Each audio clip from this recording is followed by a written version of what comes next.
Hello, welcome to the Minds Unlimited podcast recap. My name is Dr. J. Duncan. And this is just Z. And today's episode will be covering the topic of spare keys. What's under the mat? Yep.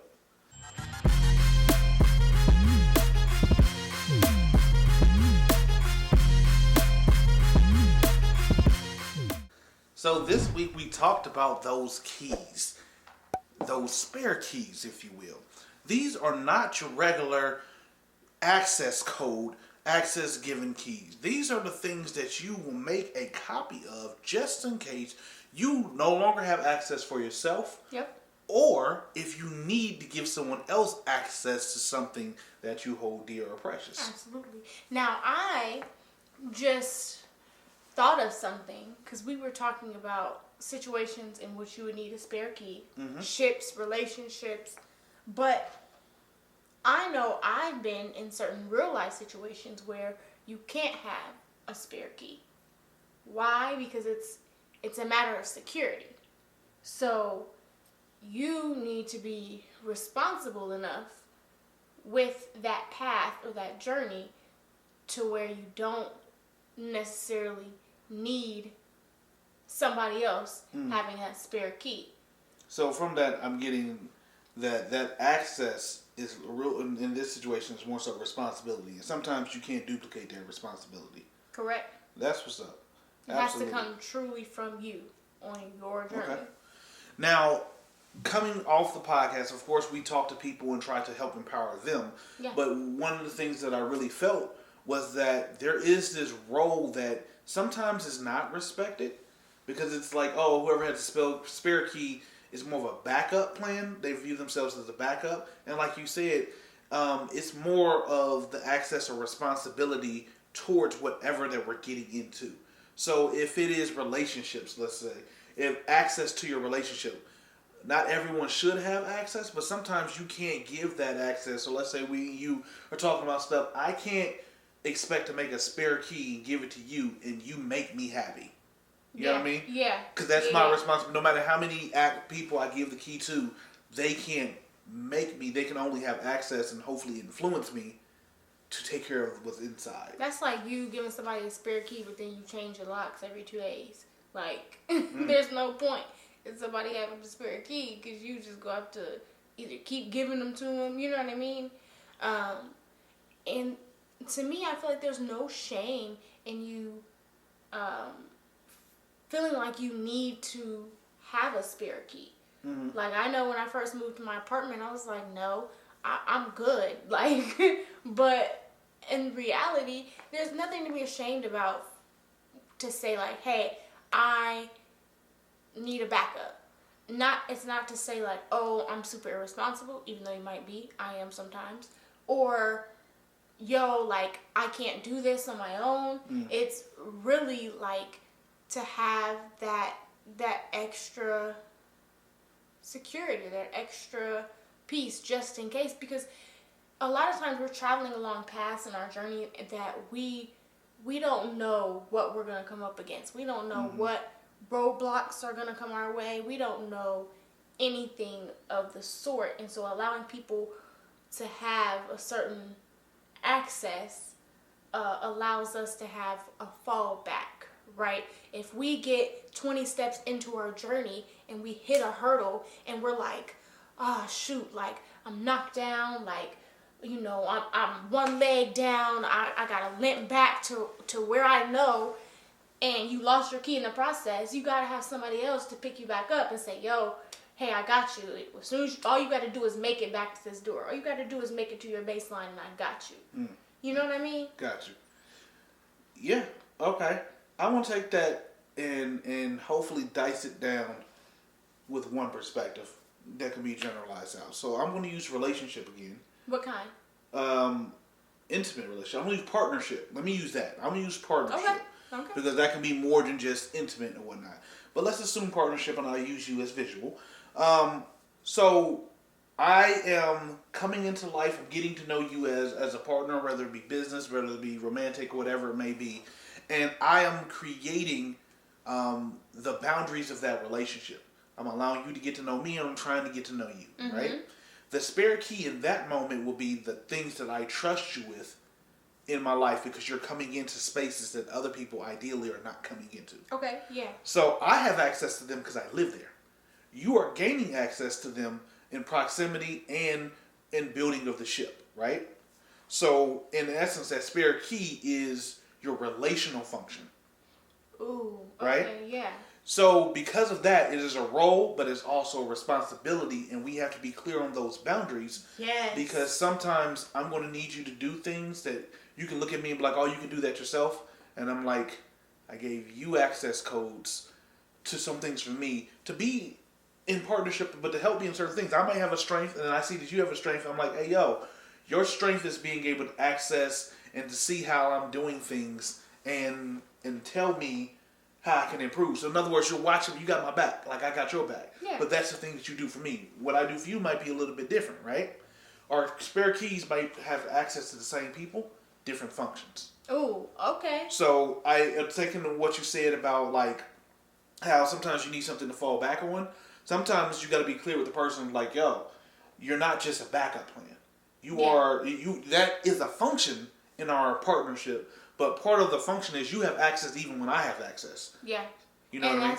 That's a good point, because it's like boundaries are important, and it's when, so if somebody has a spare key they have an exact copy of what gains access to you, whether that's to your heart, to your mental, to your space, whatever, they have an exact copy, right?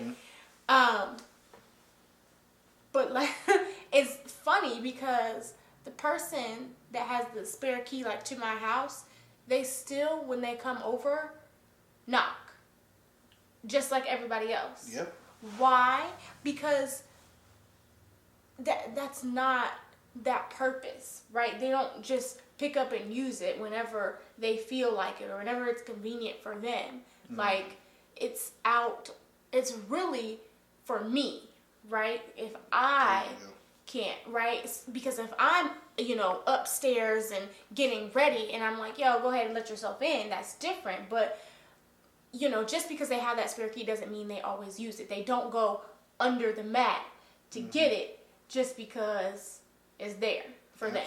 Or just because they have it on their key ring or whatever. Yeah.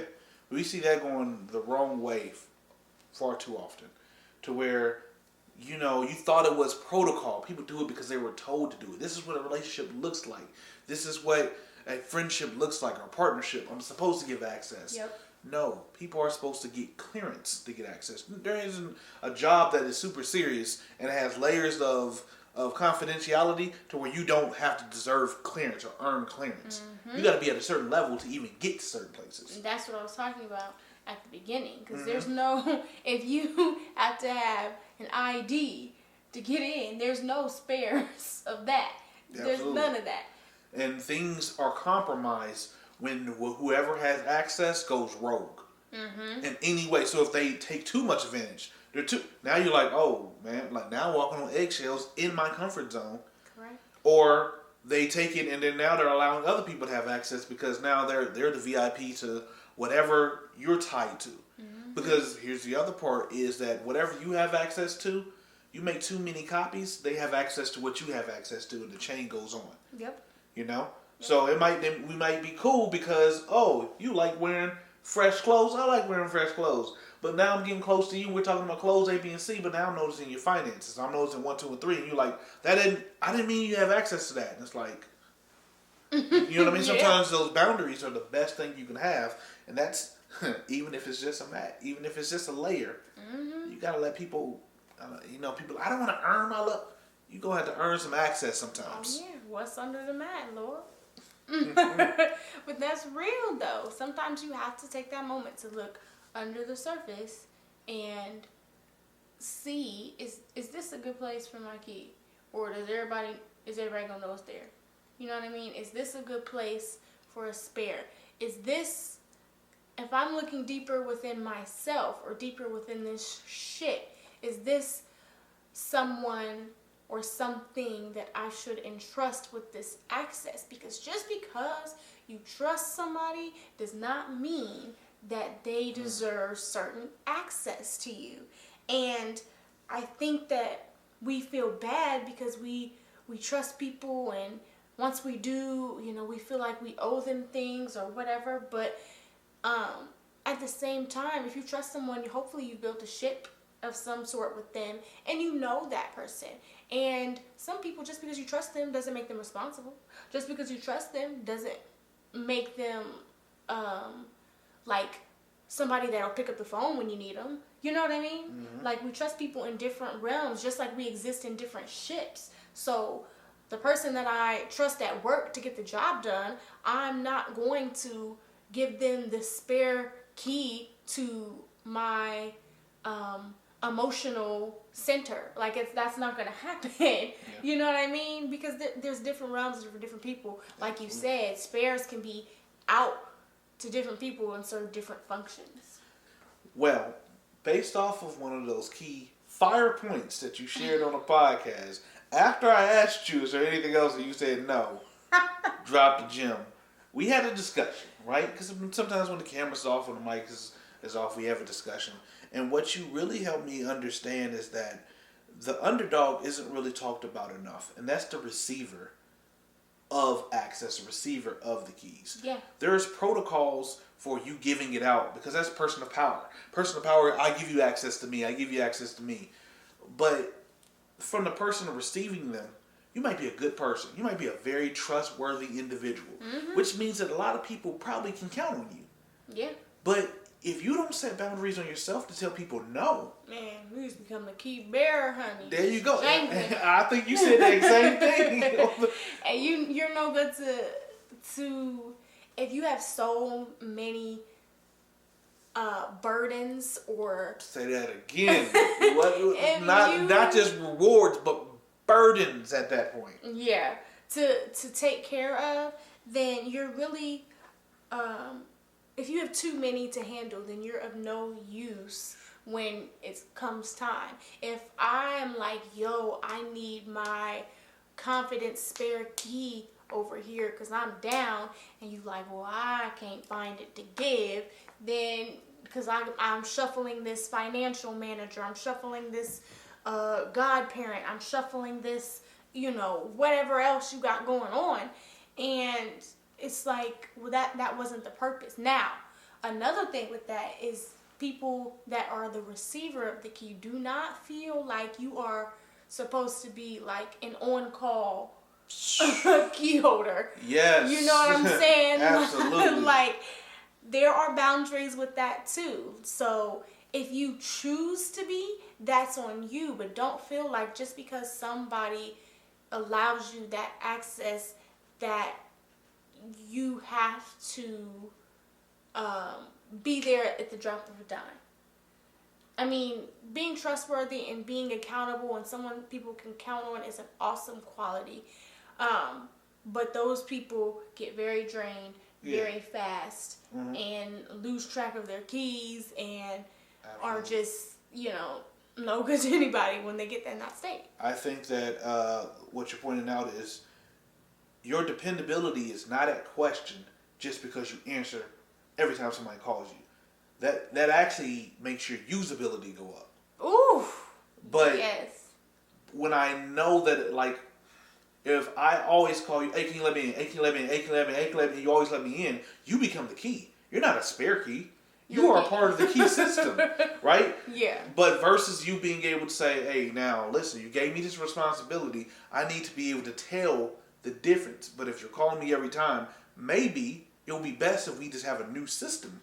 You might as well be roommates at this point. You know what I'm saying? Yeah. Because if I'm like, oh, I can't trust you because you didn't come through, on which call? Right? If I called you 1,000,000 times and only one time I didn't come through, you gonna judge me on that?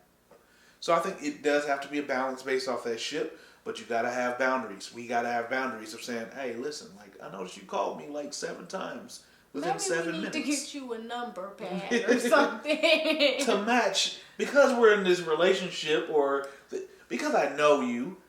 No shots, but you need something else. Keys don't work for you. Okay, and that's just like JD said. Like, that's what the spare key is for. There's no point in having the key and the spare key on the same key ring.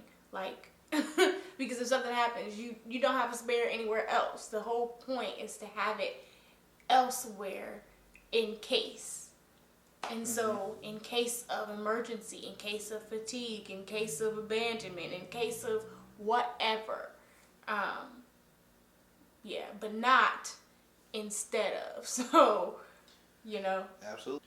So I'm curious to find out in what circumstances you guys have been either the original or the spare key.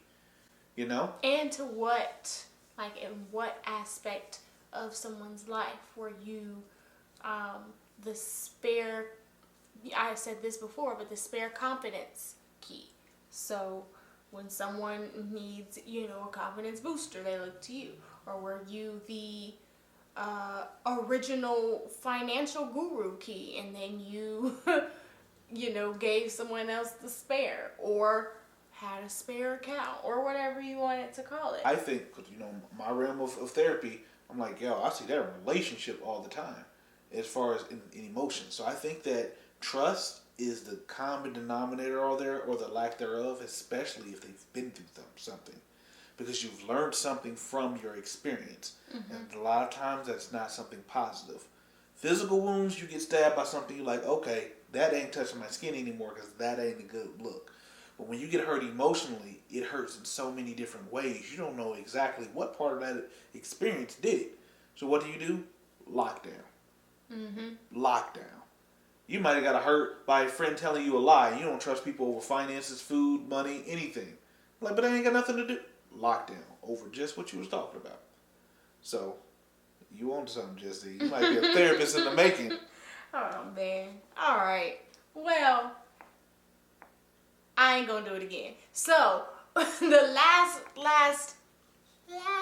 thing I have is, of course, this awesome tee that Dr. J. Duncan has on Mind State Apparel. Go ahead and show on the sleeve, honey. Yes. Yes, because our state we repping is Ohio.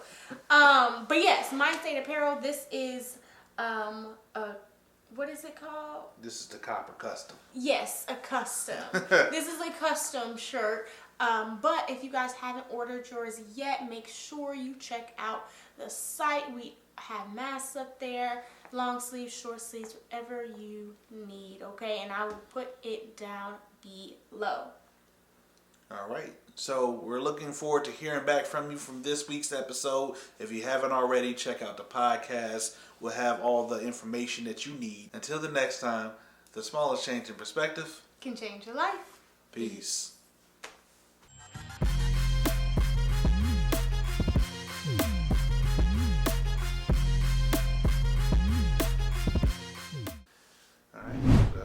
Ready for it to come in?